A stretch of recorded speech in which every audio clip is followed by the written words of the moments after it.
Saya ini sering ketemu para dokter, para profesor di Jogja. Bahkan saya bikin komunitas grup diskusi kematian.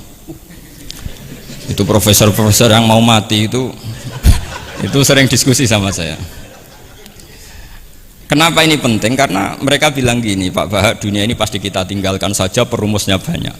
Masa kematian yang kita songsong nggak ada perumusnya gitu. Makanya kita bikin tim perumus kematian.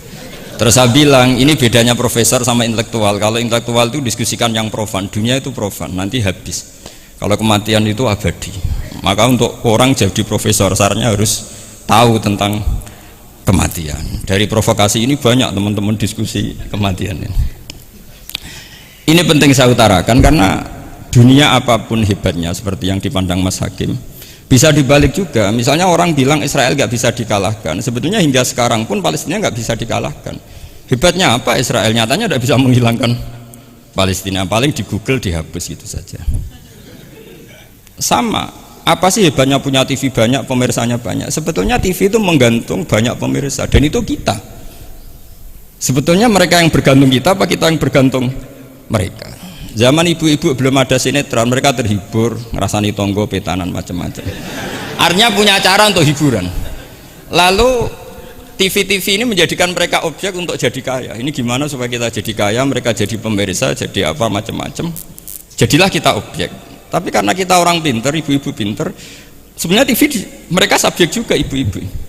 Delok bojone ra ganteng, ya delok yang di TV kan gitu. Jadi ini pembanding saja karena ini acaranya seminar, nanti eksekutornya yang penasehnya Gus Yofur, muharirnya ini nanti itu. Jadi menurut saya ini saya seperti pesan Gus Iid, kita sersan saja, serius tapi santai. Karena setahu saya sering diskusi sama Gus Yofur, kemarin diskusi tentang waktu di Denmark di Eropa itu disamakan, dikonversi waktu yang ada katulistiwa, apa setiap negara punya aturannya sendiri. Karena Denmark itu ada masa tertentu yang siang itu sampai 3 bulan. Sampai sekarang saya sering diskusi sama beliau tentang itu, terus tentang Mina Jadi, tentang macam-macam lah. Setahu saya begini ya, pernah ada guyonan di beberapa ulama, pernah dipertanyakan, cengkeh itu kan wangi, sehingga kalau kue tar itu dikasih cengkeh. Oke, kita sepakat dalam konteks bikin kue tar itu cengkeh dikategorikan pewangi. Lalu kategorinya adalah pewangi. Pertanyaannya berarti kalau orang haji, ihram, merokok itu wajib bayar dam karena pakai pewangi. Itu hampir putus karena dikonsensus oleh ahli-ahli pakar kue itu termasuk kategori pewangi. Tapi ketika ada pembanding ini Mas, ini pentingnya pembanding. Lalu berarti orang Jumatan disunatkan rokok kan harus pakai kesunatannya kan pakai pewangi gitu. Nyatanya tuntas juga nggak jadi, artinya keputusan itu udah jadi. Jadi kalau saya ditanya Gus Barok, cara ngelawan apa hegemoni Barat atau derasnya media massa, ya sudah kalau nggak punya kan nggak keserang. Makanya saya tidak punya gitu. Jadi orang susah ada gelombang pornografi kan karena lihat. Gus Barok mungkin lihat sehingga merasa ada gelombang pornografi. Lah saya kan tidak punya, makanya saya nggak serang. Karena dulu ngaji saya itu Darul Mafasid Muqaddamun ala Jalbil Masoleh. Kalau disara-saran saddan lidharo'e, kalau rawan bahaya ya tidak usah. Ya saya kira gitu, kira-kira alasan saya kena. Selain mungkin saya tidak kuat beli Gus Barok, tapi kan tidak pantas saya termasuk orang yang dianggap keren terus nggak kelar itu, tidak mampu beli. Tapi yang saya mencintai anak-anak Anwar karena sealma mater dengan kita, dan nanti kalau misalnya ada tanya jawab ya biasa saja seperti dulu. Anda tidak harus yakin saya benar, meskipun Anda jangan yakin pendapat Anda benar. Tapi masalah media memang mulai dulu Banu Tamim itu pernah juga datang ke Rasulullah bilang innamat hanazinun wa dhammana syainun, itu masyhur. Ya Muhammad, kita ini iman tanpa dijajah Anda, kita iman karena bukan kalah perang, dan kita komunitas yang besar, sehingga perlakukan kami dengan khusus. Karena sekali saya muji Anda, maka pujian kita adalah menjadi zainun laka, menjadi hiasan, menjadi pencitraan yang bagus bagi Anda. Wa inna dhammana syainun, sekali kita mengkritik kamu maka kamu dalam bahaya, syainun, maka kamu akan hina. Apa jawab Rasulullah? Enak saja Nabi jawabnya, zaka Allah, kita ini orang iman, kalau dikritik media ya tenang saja, yang penting intawah benar. Nah mungkin saya latihan di makom itu sehingga saya itu sama media biasa saja. Istri saya lihat sinetron, setahu saya gitu, bersumpek gitu, delok dunia gitu, hiburan delok sinetron. Ini sebenarnya kita subjek apa objek? Kalau menurut Mas Hakim objek, kalau saya ya kita subjek. Kalau bosan ya ganti saja. Kalau bosan ganti. Jadi kita yang memainkan mereka, bukan kita yang dimainkan mereka. Wong yang pegang remote kita. Nah, saya kira ini yang ringan-ringan saja seperti pesan Gus Iyad tadi, sersan itu serius tapi santai.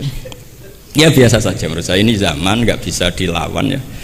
Saya juga beberapa kali ketemu menteri, ketemu pejabat ya, kita sering diskusi. Kadang-kadang mereka bilang, Gus, mbok ya usul tentang sebetulnya tata negara itu kayak apa.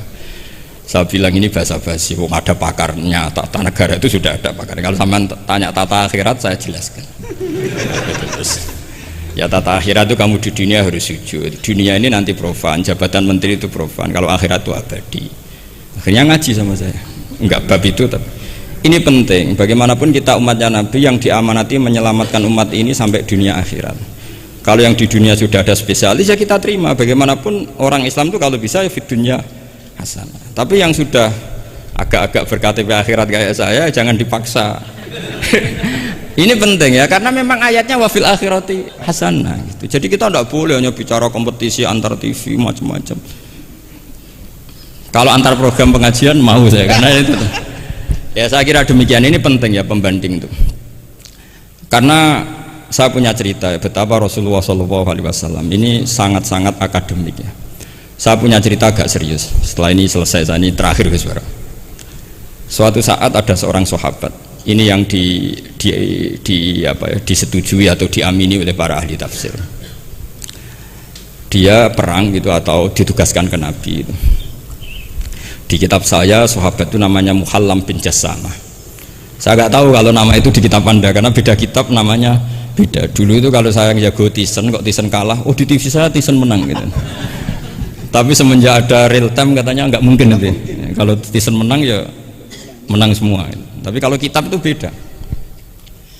Di ayat idza darabtum fi sabilillahi fatabayyanu itu. Kemudian Muhallam bin Jassamah ini membunuh satu orang. Di kitab saya namanya itu Amir bin Atbad. Setelah dibunuh, padahal orang ini setelah terdesak melafadzkan la ilaha illallah Muhammadur Rasulullah.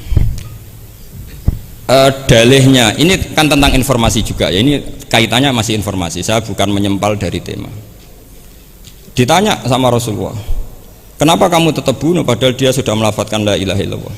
Kata dia, innama qalaha muta'awwidzan, dia melafadzkan itu karena muta'awwidzan saja, ingin berlindung dari serangan kita. Kata Nabi masih ya, Nabi itu kan nggak mudah terpancing emosi. Halla syaqaqta an batnik, mbok kamu bedal ya, atau kamu bedah lah hatinya isinya kayak apa. Si Mulaham tadi masih balik loh, ya Rasulullah, lau syaqaqtu batnahu akuntu a'lamu ma fi qalbi. Kalau saya bedah apa saya terus tahu apa isi hatinya? Kata Nabi, ya kamu tetap nggak tahu meskipun kamu bedah hatinya, kamu tetap nggak tahu. Kenapa engkau nyuruh bedah ya Rasulullah? Wong akhirnya saya tetap nggak tahu. Unik jawabannya Nabi itu. Makanya kamu itu sembrono sekali, ngawur sekali kamu ini. Fala anta ta'lamu ma fi qalbi wala anta taqbalu ma takallama bi. Kamu itu orang aneh.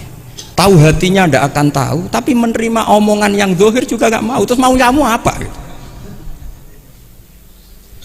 Kemudian orang ini itu dianggap punya kesalahan besar. Satu, bantah Nabi dan membunuh orang sing talafadhu bi kalimati la ilaha illallah. Akhirnya ketika dimakamkan tuh lafadhatul ardu, dimuntahkan oleh bumi sampai 3 kali. Terus Rasulullah ngendikan innal ardo taqbalu man huwa syarrun minhu walakinnallaha wa'adzakum alla ta'udu.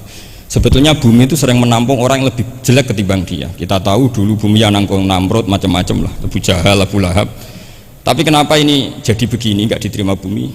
Karena Allah wa'adzakum alla ta'udu. Allah memberi nasihat supaya kamu tidak mengulang. Artinya begini teman-teman santri ya, dalam menerima informasi itu ada hal-hal yang butuh kita sikapi, ada yang enggak misalnya gini, masalah talafut bi kalimati syahadah, bi kalimatai syahadah, itu siapapun yang melafadzkan harus kita terima karena ini kalimat sakral. Bahkan ketika terdesak, yaitu masyhur itu dalam cerita sebagian kitab, Usama bin Zaid itu pernah membunuh orang padahal sudah talafadhu bi syahadatin. Itu sama Nabi disalah-salahkan. Padahal kata Usama, tapi dia sudah memotong tangan kita, kaki kita. Masa pas kita punya kesempatan tidak boleh bunuh ya Rasulullah? Kata Rasulullah tetap saja ngendikan kaifa tasna'u bila ilahil wahida ja'at yaumal qiyamah. Terus begitu. Nah ini kalau dalam ilmu tafsir atau ilmu hadis disebut kebenaran absolutisme.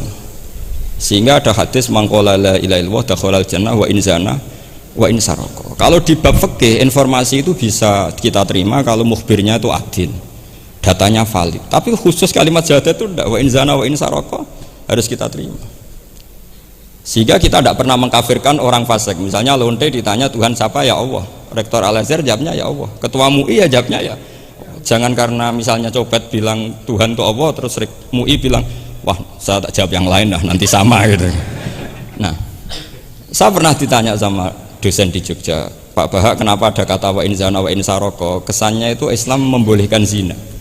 Terus saya bilang ini contoh absolutisme kebenaran. Jadi kalau kebenaran itu absolut, kita terima dari siapa saja. Tukang becak ngomong tambah 2 tambah 2 ya 4. Lonte bilang 4, pakar matematika 4, rektor UGM nanti ya bilang 4. Sama. La ilaha illallah itu kalimat yang absolut. Sehingga di TV misalnya, apapun TV Yahudi atau TV Nasrani, kalau programnya itu benar menerangkan kebenaran, meskipun mereka niatnya bisnis, tapi kalau kalimat itu kalimat yang benar ya mau tidak mau kita terima. Terus kedua, ada informasi yang kita sikapi dalam suasana genting. Kayak zaman perang Uhud, ada isu bahwa Rasulullah itu kutilah, dibunuh. Kemudian ini melemahkan para orang Ansor dan Muhajirin, atau Muhajirin dan Ansor. Terus kata Rasulullah, Umar, ajibu, kamu harus menjawab bahwa saya masih. Akhirnya Umar berteriak keras bahwa Rasulullah itu masih hidup. Ini contoh-contoh informasi yang secepatnya harus dijawab. Terus ketiga, informasi yang nggak penting dijawab karena memang sudah hoax, sudah sampah. Misalnya gini, orang melihat di TV infotainment itu nggak pernah yakin kok benar apa enggak. Ibu-ibu itu butuh hiburan, melupakan suaminya, utangnya, macam-macamnya. Makanya saya bilang ibu-ibu ini subjek bukan objek. Jadi ini yang saya beda dengan Mas Hakim. Tentu saya punya sisi kesalahan karena saya juga nggak perlu akurat, karena ini tidak bidang saya, tapi cukup jadi pembanding karena ini menyangkut harga diri Mas Hakim. Kesannya kalau kita objek kan kita ini kayak orang bodoh yang diatur-atur gitu, tapi kalau subjek kan keren gitu, karena ya saya kira demikian. Assalamualaikum warahmatullahi wabarakatuh.